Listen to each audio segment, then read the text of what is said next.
Bom dia, tudo bem?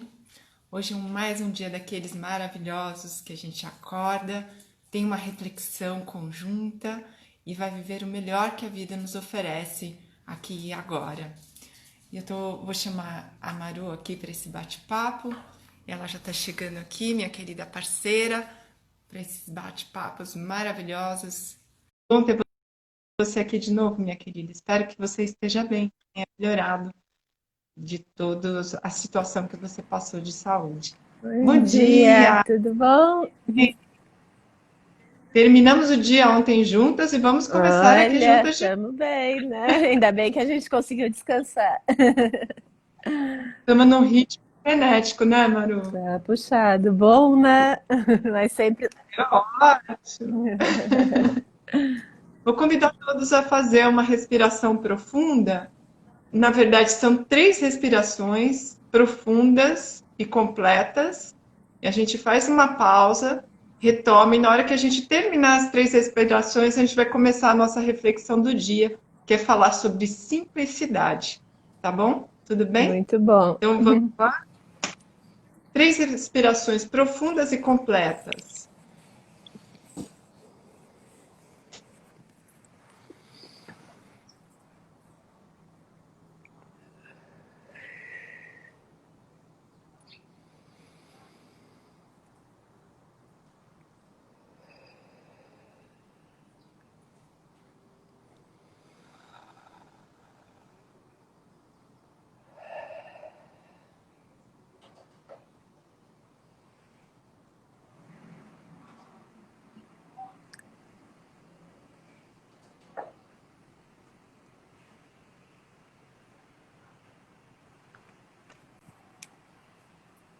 Muito bom. Um dia espetacular e maravilhoso para todos nós.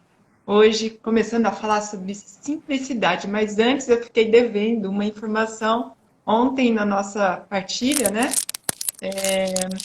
E a respeito do filme O Poder Além da Vida, ele foi anteriormente a um título de um livro, que é O Caminho do Guerreiro Pacífico, Caminho do Guerreiro Pacífico. Quem escreveu foi Dan Millman, escreve Millman,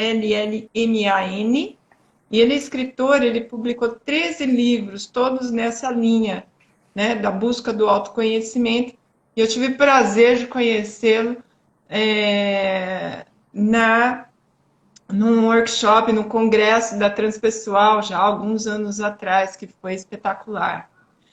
Pois bem, hoje nós combinamos de trazer aqui simplicidade, que foi algo, uma coincidência significativa, como diria Jung, ou simplesmente sincronicidades que eu e a Marô temos a todo tempo. Uma pensa numa coisa, a outra traz uma carta, né? Marô, e falar em carta, você quer começar com a carta? Da simplicidade, está aqui já. Simplicidade. Livrar-se de todos os excessos, de tudo que é supérfluo. Viver sem desperdício. Encantar-se com a magia escondida na rotina do dia a dia. Enxergar o belo nas pequenas coisas. Viver sem afetação. Compreender as leis do universo. Viver com o coração. E tem uma florzinha aqui. E ontem eu fui dar uma olhada aqui na minha biblioteca e eu achei esse livro que eu ganhei de um amigo querido, Olha. dá livros interessantíssimos, né? Simplicidade Autêntica. Voluntária. E oi? Simplicidade voluntária, é isso? Não é autêntica. Autêntica, eu estava pensando aqui no Dan Millman, que foi Felicidade Autêntica, foi o nome do congresso, eu misturei tudo. E o livro é Simplicidade Voluntária. Eu queria ler até um trechinho aqui para vocês, que ele fala sobre o que é simplicidade, né? Ele fala que simplicidade é o fio da navalha que corta o trivial e chega ao essencial. Ela nada tem a ver com uma vida de pobreza, e sim com uma vida repleta de objetivos. É um trecho um pouquinho longo, mas vale a pena. A simplicidade voluntária implica uma condição interna e uma condição externa. Significa unicidade de propósito, sinceridade e honestidade por dentro. tanto como repúdio à desordem por fora, o acúmulo de posses que nada tenham a ver com a principal finalidade da vida. Significa organização e orientação de nossas energias e desejos, limitações parciais em algumas direções para, em outras, assegurar maior abundância de vida. Pressupõe a organização deliberada da vida com vistas a um objetivo. Sem dúvida, como diferentes pessoas têm na vida objetivos diferentes, o que importa para o objetivo de uma talvez seja irrelevante para o de outra. O grau de simplificação é algo que cada qual deve estabelecer por si mesmo. E eu acho isso muito bonito e fundamental, porque muitas vezes, né, a gente fica com uma sociedade oriental, ocidental, dizendo: olha, sucesso é ter carrão, sucesso é você ter um cargo maravilhoso numa multinacional, sucesso é você ter um salário gigantesco, sucesso é você ter uma mansão, né? Então, assim, não estou tirando o lado positivo de quem conquistou tudo isso, que eu acho fundamental e importante. Se você está feliz com essa vida e acha que isso te agrega, é maravilhoso. É lógico que a gente quer ter uma vida confortável, né? Eu trabalho por prazer, hoje mais do que nunca. Estou trabalhando mais por prazer do que por qualquer outra coisa, né? Estamos aqui fazendo lives, buscando interagir com as pessoas para colocar o nosso propósito para funcionar, né, Maru? A gente está convidando as pessoas a refletirem a respeito das suas vidas. Então, esse momento é de pura missão e de propósito que eu estou cumprindo aqui nesse momento. Então, o que eu queria convidar vocês, quando a gente fala de simplicidade, não é como o autor está dizendo aqui, não significa que eu vou lá morar numa cabana, viver na pobreza, não é isso, né? Muitas pessoas criticam, por exemplo, alguns mestres iluminados que já tiveram aqui pela Terra, no caso do Osho, por exemplo, que ele tinha carrões, né? Que eu nem lembro a marca, mas ele adorava aquele carro XPTO, Rolls Royce. E quantas contribuições ele teve, né? Qual o problema de ele utilizar o que existe aqui nesse plano? Porque nós somos humanos. Apesar de sermos espirituais, seres espirituais, isso sobre a minha crença, né? Sermos seres espirituais, vivendo uma vida humana, não significa que eu vou ter que abandonar tudo e viver só com o meu corpo e me alimentar. Tudo bem, eu conheci, quando eu fui para a Índia, eu conheci sadhus. O sadhu é aquele mestre iluminado da yoga, é um praticante de yoga super iluminado que anda nas ruas e todo mundo provê alimento para ele. Ele vive em estado de pobreza total. Eu conheci, inclusive, a casa de um deles, que era numa montanha, numa caverna, né? E ele me viu praticando yoga, ele falou assim, vem praticar comigo, né? Lógico que eu fui praticar yoga com ele. E eu achei incrível essa postura dele, mas ele sabia o que ele queria, qual era o propósito dele, que era essa missão dele. Agora, eu não necessariamente preciso seguir os passos do sadhu. Se eu quiser, ótimo, mas se eu olhar para dentro de mim e enxergar qual é o meu propósito, conhecer a mim mesma, entrar dentro do meu interior e perceber que, para mim, a vida tem esse significado, eu vou percorrer esse significado. Cada um é diferente do outro. A neurociência está aí para nos embasar cientificamente, dizendo que cada cérebro é diferente do outro. Então, quem sou eu para dar conselhos ou falar o que é bom ou o que é ruim? O que a gente traz aqui no Quem Flutua Não Tropeça são provocações para a gente refletir como que a gente está levando a nossa vida. E o post de hoje que eu trouxe é justamente isso. O que para mim importa não é o que a vizinha vai achar que eu estou usando o carro XPTO, ou que o meu vizinho, o meu amigo vai me ver com a roupa XPTO, mas o que eu sinto, o que é importante para mim, como que isso reverbera na minha saúde física, emocional, afetiva, né? Como que isso reverbera dentro de mim? O que é importante para mim nesse momento? Isso é ter vida simples. Ter vida simples é eu me conhecer profundamente e saber para onde que eu quero ir. E muitas vezes eu nem sei para onde eu quero ir, mas eu vivo tão intensamente o meu presente, meu aqui e agora, e faço valer cada minuto, que isso para mim já é o suficiente. É uma vida simples, é uma vida de entrega para mim mesmo. Eu começo olhando para dentro de mim e conheço e reconheço quais são todas as minhas estruturas e o que me mantém em equilíbrio, né? A partir daí eu consigo ter uma vida simples para mim, de aceitação, de acolhimento, de abraço, de relaxamento, de tranquilidade. Isso é uma vida simples. Descomplicada, quando eu tento provar para o outro que eu sou bom, que eu tenho sucesso, que eu tenho carreira, que eu tenho dinheiro. Aí se torna complicado. É descomplicado para mim quando eu não tenho o quê? Eu quero fazer determinadas coisas. Eu quero me entregar para mim mesmo, para o meu propósito. Isso é descomplicado. Começa a ficar complicado quando eu começo a querer competir com o outro, quando eu começo a querer ter coisas que estão fora do meu olhar como ser humano para me prover de energia positiva, para me trazer alegria. Ah, para mim é bom viver no meio do mato, então eu vou fazer de tudo para fazer isso, para viver no meio do mato. Morar em São Paulo talvez fosse bom para minha carreira, para minha profissão, mas o que é mais importante para mim? Ah, ter bicho, andar no meio da grama, ter árvore do meu lado, isso me nutre. Então eu descomplico quando eu preciso ir para São Paulo de vez em quando, eu pego o carro e vou. E volto para minha casa, para o meu ambiente, para o meu santuário. Então, assim, o que é mais importante para você, Maru? Como que você enxerga isso? Isso é minha definição, né?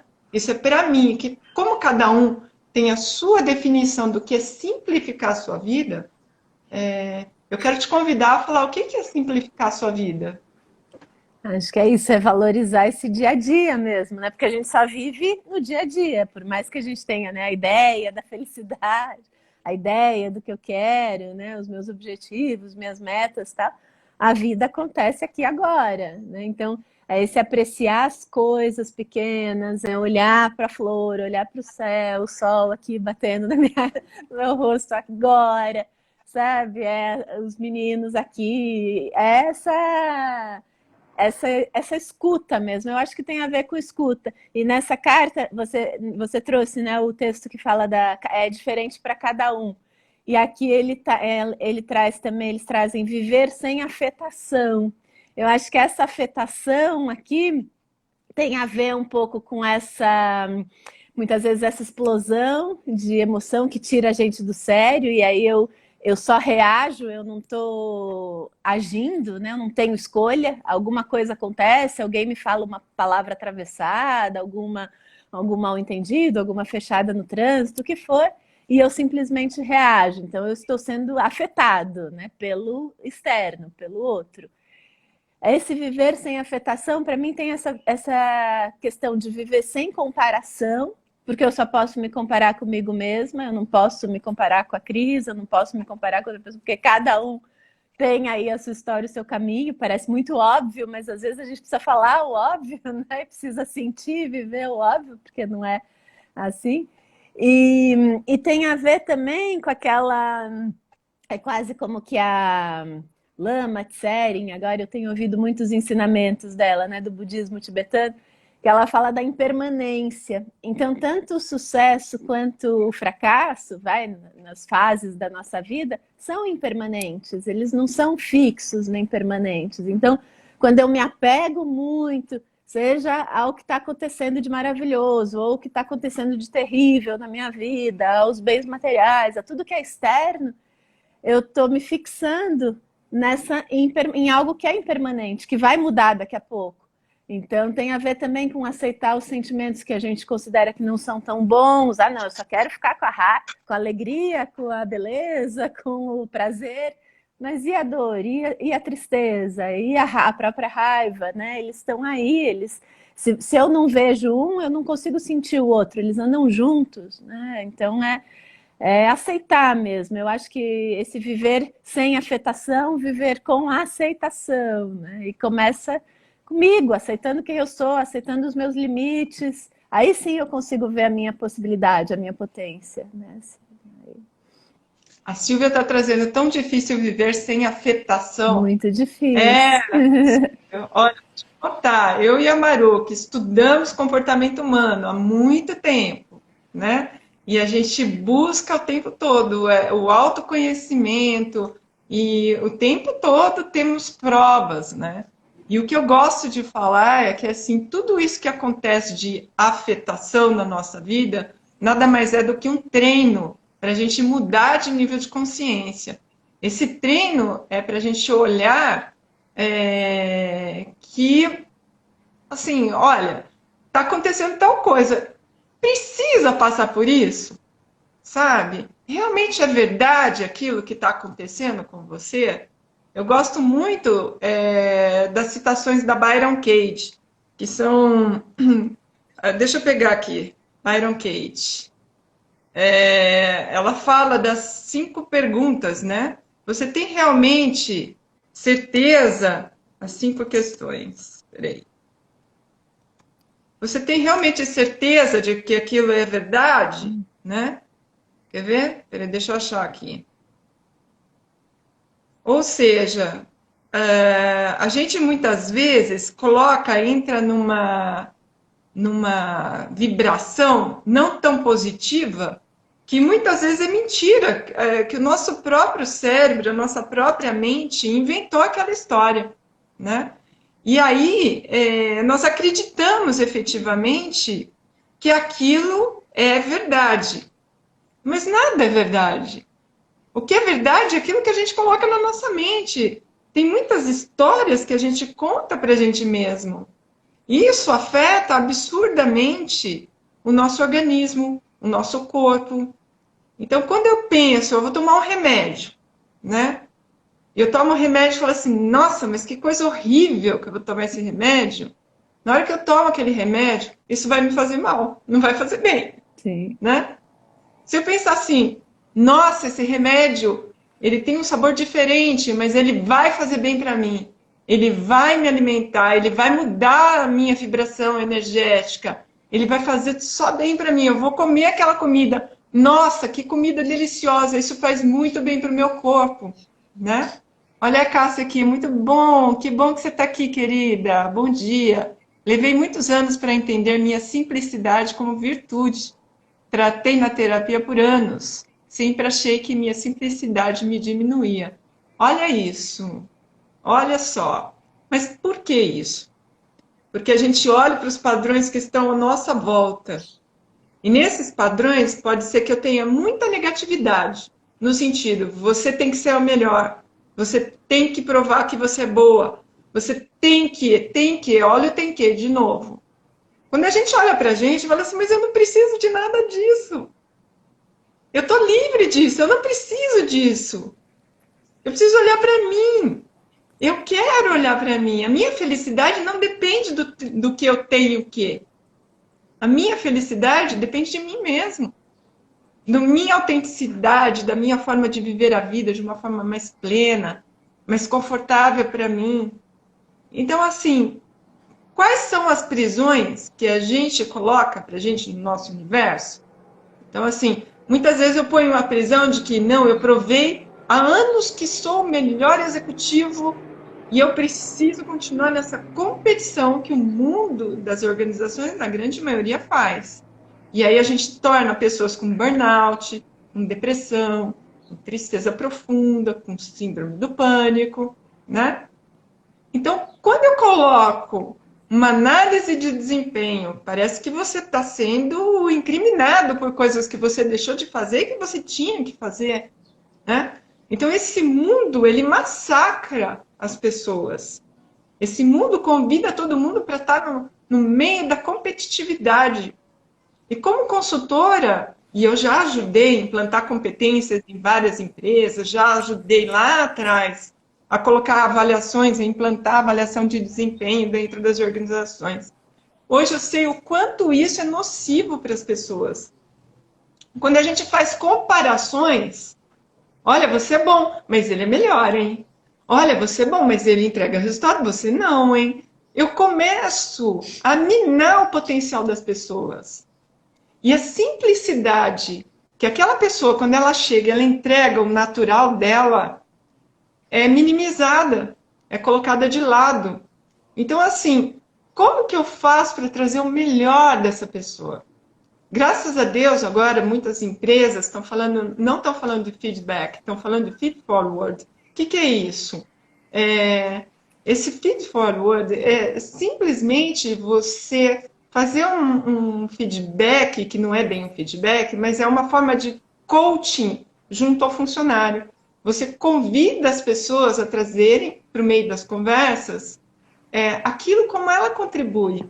E você ajuda através de perguntas que ela chegue na sua simplicidade e enxergue aquilo que ela tem de melhor.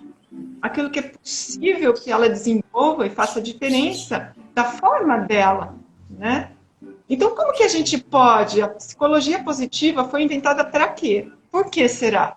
Né? A psicologia positiva veio, aí a neurociência está dizendo que as emoções, elas nos trazem, elas afastam, elas nos aproximam. Quando eu, por exemplo, quando a gente está falando aí, tem pessoas que têm diferentes estilos, tem pessoas que gostam de status no sentido de ser reconhecida por aquilo que ela está fazendo, falando, né? Então ela precisa ter status, ela precisa se sentir pertencente. Nós temos isso. Uns têm de maior e menor grau. Só que, se por exemplo, eu estou numa reunião e eu nunca pergunto nada para aquela pessoa que para ela status é importante. Importante no sentido, reforçando, que status é assim, eu quero me sentir pertencente àquilo, eu quero que as pessoas me incluam nessa conversa.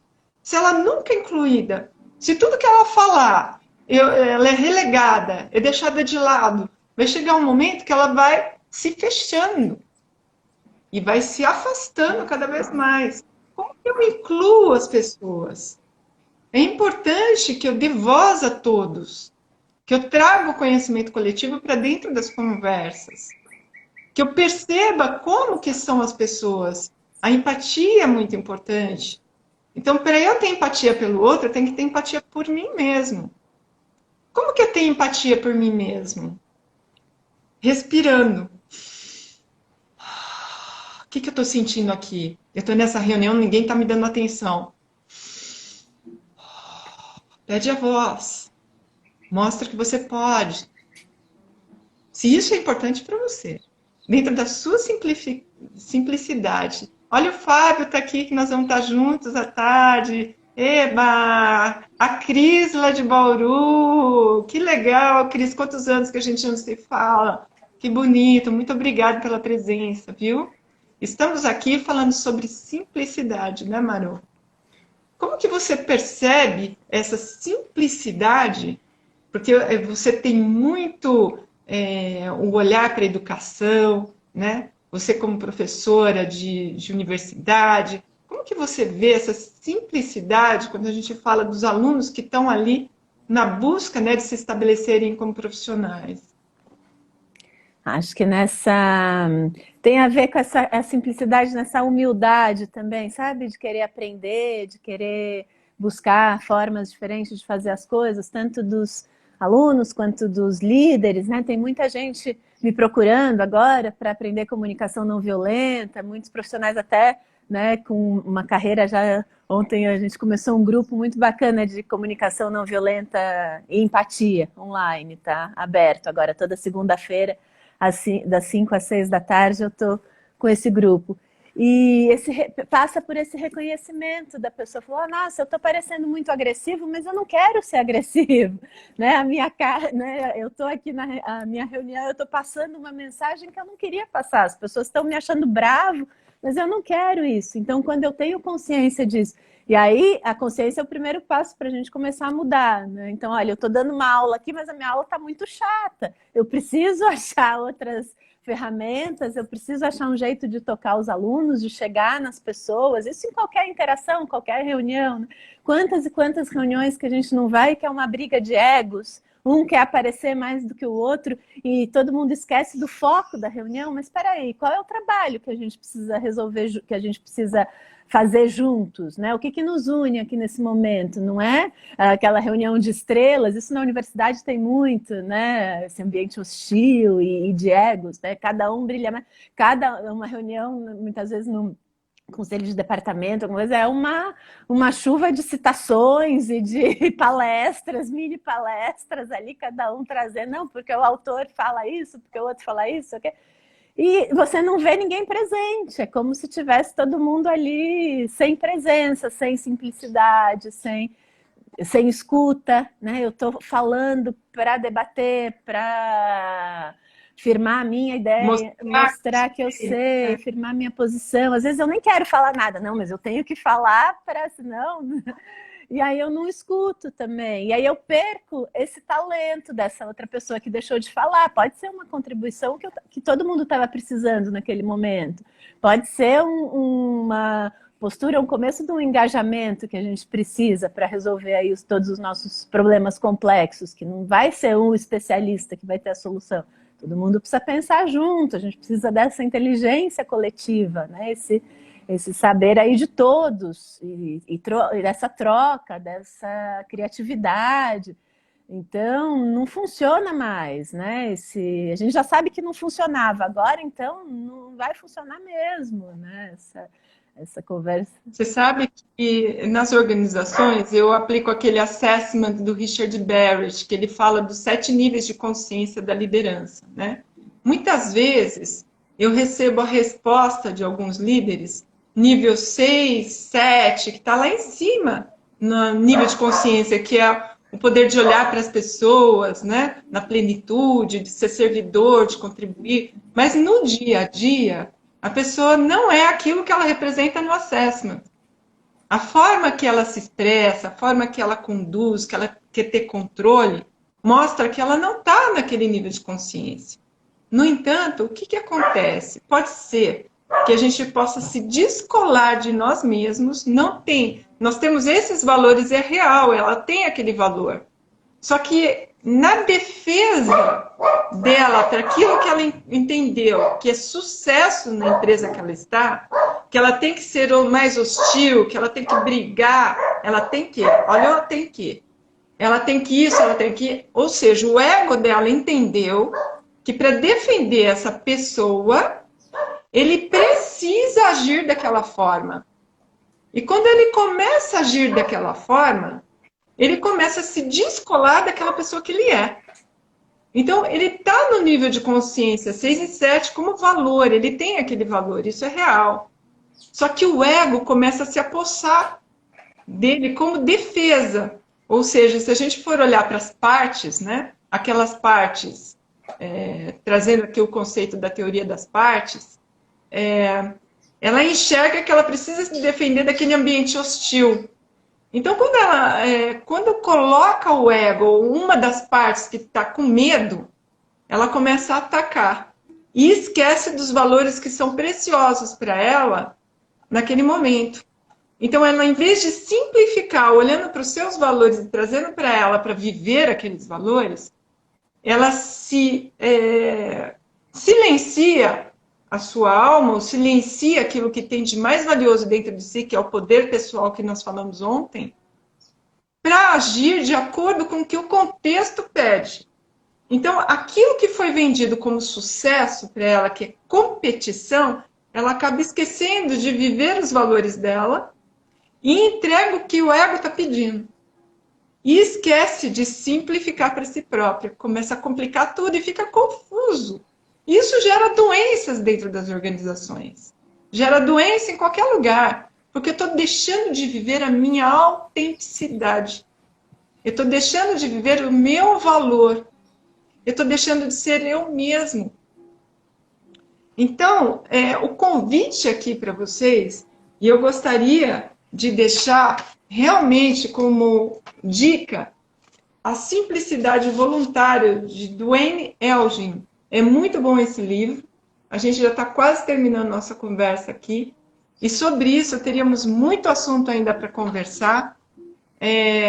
Mas eu quero agradecer a você, Marô, e a todos vocês que estiveram aqui presentes. Eu vi pessoas incríveis entrando, Giovanni, o Celso. Que bom que você veio aqui, Celso, hoje, para prestigiar o nosso bate-papo, que é rapidinho, todos os dias, segunda a sexta, das 8 às 8h30. A gente está quase finalizando. Marô, muito obrigada por estar aqui comigo. Obrigada. Eu ia deixar uma dica de um TED Talk também, que é do custo da grosseria, de uma professora Cristine Porrat. Sempre que eu falo, todo mundo, nossa, que a gente às vezes não pensa nisso, que a grosseria no ambiente de trabalho ou na nossa casa, em qualquer lugar, tem um custo muito alto, e que muitas vezes essa postura, né, das lideranças, esse ambiente tóxico ali vai levando a muita grosseria, muita falta de diálogo, muita falta de comunicação. Então, digitem o custo da grosseria, vocês vão achar esse TED Talk que traz bons insights e para a gente pensar aí na nossa vida, né, como é que está isso. E o mais importante de tudo, e muito legal essa dica, eu até anotei aqui que eu vou assistir depois, obrigada, Manu, é saber quem você é. Isso. Né? Não é porque o outro, a gente vive em casal, e você, né, você tem seu marido, eu tenho o meu, e muitas vezes nós podemos ser sequestrados, né, por emoções tóxicas. Então é importante ter a presença e saber... Tá bonito, vem aqui no sol. Então, estamos aqui, amor. Então, na hora que tem a provocação externa, respira e pensa assim, o que eu preciso? Quais são as minhas necessidades? Pela sua simplicidade. Olha, um bom dia para todos, um grande beijo. Beijo para você, Marô. Muito obrigada pela presença. Por alguma coisa? Bom dia, dá bom dia para a Cris Você e para vai todo me trocar mundo. por alguma coisa? Beijo. Bom Você vai me dia. trocar por alguma coisa? Não vou, nunca vou